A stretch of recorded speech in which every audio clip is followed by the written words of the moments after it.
जानबूझकर मुझे परेशान करने की फरमाइशों से मैं बहुत फ्रस्ट्रेट हो चुकी हूँ। पूरे दिन में 1 सेकंड का आराम नहीं मिलता। रसोई से बाहर कदम रखती नहीं कि बहू ये बना दे, बहू रे वो बना दे। अरे इनकी फरमाइशें चलती ही रहती है। अरे मुग्धा, माँ खाने की शौकीन है पर उम्र हो चली है, खुद खाना नहीं बना सकती इसलिए तुमसे बोलती है। अरे तो शौक भी उम्र देख कर रखने चाहिए ना। समझ में नहीं आता, हर समय फेविकॉल का जोड़ लगाए सोफे से चिपके बैठी रहती है। इतना सब डाइजेस्ट कैसे हो जाता है उन्हें? कराती है। ये लीजिए, और कुछ चाहिए? अरे नहीं, बस चाय पीने का मन था, जाओ तुम दूसरा काम करो। चाय पीने के थोड़ी देर बाद सास दोबारा मुग्धा को आवाज लगाती है। अरे बहू रे, आओ बहू, जरा हलवा तो बना दे, मीठा खाने को मन हो रहा है। इसी तरह मुग्धा की सास पूरा समय कोई ना कोई काम बताकर उसे रसोई से बाहर तक निकलने नहीं देती। कभी चाय, कभी हलवा, कभी पानी तो कभी दूध, हर समय खाने को चाहिए और उसके लिए अपने हाथ पर बिल्कुल नहीं हिलाने। परेशान किया हुआ है इन्होंने। सास की जबरदस्ती परेशान करने की आदतों से दुखी मुग्धा एक शाम सचिन के साथ अपने कमरे में बैठी हुई बात कर रही होती है। सुनो जी, मम्मी जी की ये अरे तुम मेरी माँ से इतनी नफरत कैसे कर सकती हो? मैं उनसे नफरत नहीं करती जी, बस परेशान हूं।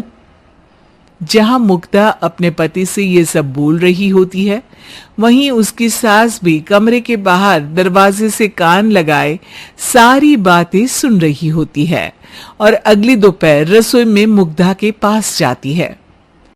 बहू, आज ना मेरा कुछ मसालेदार खाने का मन है, तो चाय बना दूं? मुझे बहुत पसंद है।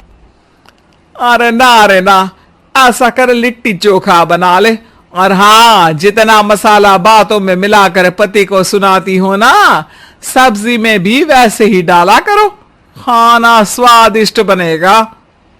सास की बात सुनकर मुग्धा हैरान रह जाती है। मतलब अब पूरा समय मुझ पर हुक्म चलाने के साथ बंद कमरे में हुई पति पत्नी की बीच की बातें भी सुनती है? अरे बात जब मेरी थी तो सुनने में क्या दिक्कत है? ये कहकर सास वहां से चली जाती है। अरे अब तो हद पार हो गई, इस तरह से तो ये मेरा जीना मुश्किल कर देंगी। मुग्धा सास की हरकतों से परेशान उसका हल सोचने लगती है और इसी तरह कुछ दिन बीत जाते हैं, जिसमें सास का जन्मदिन आता है। मुग्धा बहुत खुशी के साथ अपनी सास को एंड्रॉइड मोबाइल गिफ्ट करती है। मम्मी, आपको सबसे बात करने के लिए बहुत दिक्कत होती है ना, कभी सचिन तो कभी मुझे बोलना पड़ता है, पर इस मोबाइल से आपको कोई दिक्कत नहीं होगी। एक जगह बैठे बैठे बहुत कुछ कर सकती हैं अब आप। मोबाइल देख सासू माँ खुश हो जाती है, पर उसे इस्तेमाल करना तो आता नहीं, इसलिए साइड में रख देती है। जिसे देख मुग्धा घर का सारा काम छोड़ मोबाइल सेट कर सास को इस्तेमाल करना सिखाने लगती है, जिसके बाद अब सास पूरा समय मोबाइल में ही लगी रहती है। हाय, जब से मम्मी को मोबाइल मिला है मेरी लाइफ में कितनी शांति आई है। अच्छा है, इसी तरह बिजी रहे तो मैं भी सुकून की जिंदगी जी पाऊंगी। अब मुग्धा जब मन करे काम करना, जैसा चाहे वैसा खाना बनाकर खाना, पूरा समय रिलैक्स और खुश रहने लगती है। क्या बात है, आजकल तुम बहुत चहक रही हो। अरे मम्मी जी से छुटकारा जो मिला है, अब ना फरमाइशें ना छुप छुप कर बातें सुनना। अच्छा, तो मोबाइल गिफ्ट करने की ये स्कीम थी। इसी तरह दिन बीतते हैं और अब मोबाइल पर लगी सास फरमाइशों की जगह सवालों के लिए बहू को आवाजें लगाना शुरू कर देती है। अरे बहू सुन तो, देख जरा किसी का फोन क्यों नहीं मिल रहा।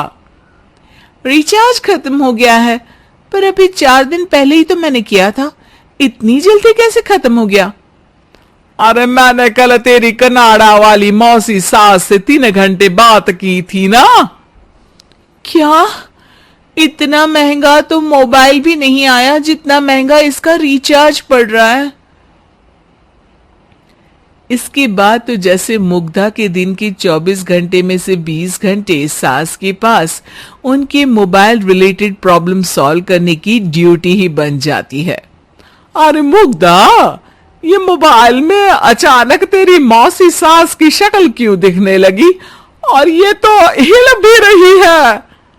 मम्मी, ये गूगल डुओ का वीडियो कॉल है, इसमें आप बात करने के साथ एक दूसरे की शक्ल भी देख सकती हो। अच्छा, ये तूने मुझे पहले क्यों नहीं बताया? अब बताने के लिए पहले नहीं बताया। इसी बीच सचिन भी वहां आ जाता है और सास अपनी वीडियो कॉल में बिजी हो जाती है। क्यों, सास बहू में क्या गपशप चल रही है? इसे गपशप नहीं, दिमाग का दही होना बोलते हैं। पर तुम तो मम्मी को मोबाइल देकर बहुत खुश थी, फिर क्या हुआ? हाँ, उसका सुकून भी कुछ ही दिन मिला। अब घर के टंटे खत्म हुए तो मोबाइल की टिंग टिंग शुरू हो गई। देखो भाई, कुछ पाने के लिए कुछ खोना तो पड़ता है। आखिर तुमने मोबाइल अपने फायदे के लिए ही तो दिया है, तो फिर सवालों के जवाब भी देने पड़ेंगे, क्योंकि जब तक उनके हाथ में ये फुंथरू रहेगा तुम्हारी लाइफ में प्राइवेसी और सुकून रहेंगे। कहने का मतलब है अगर इससे प्यार बढ़े तो दाग अच्छे हैं। अरे मुझे पहले दिन से ही पता है मोबाइल किस मकसद से दिया गया है, भूलो मत। इससे पहले मैं बातें ही सुनती थी। सास की ये बात सुनकर मुग्धा शॉक में और सचिन हंसता रह जाता है।